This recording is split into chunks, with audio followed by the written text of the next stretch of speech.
శుభోదయం మిత్రులారా, నేను శ్రీనివాసాచార్యులు. వాస్తు జ్యోతిష్యం.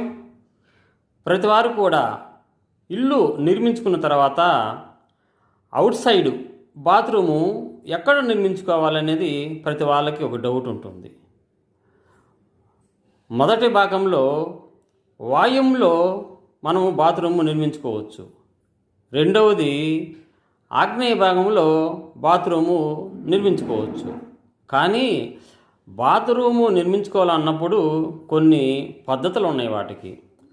వాయువు భాగంలో మనము బాత్రూము నిర్మించుకోవాలన్నప్పుడు ఉత్తర భాగం ప్రహరీ ఇంటికి సంబంధించింది కాకుండా రెండు గోడలు అంటించకుండా బాత్రూము నిర్మించుకోవాలి.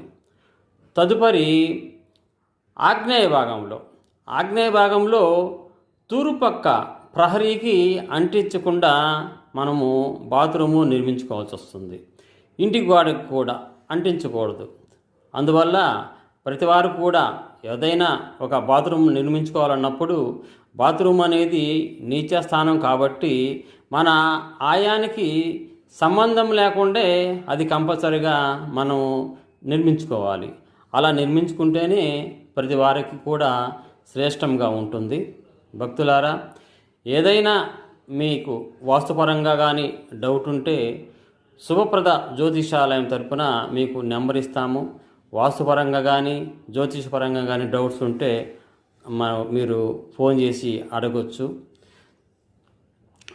మిత్రులారా, మీకు మనం వాస్తు జ్యోతిష్యం అనేది మంచి మార్గాన్ని చూపించే శాస్త్రం మాత్రమే. ఇది నచ్చితే లైక్ చేయండి, షేర్ చేయండి, సబ్స్క్రైబ్ చేసుకోండి. నమస్తే.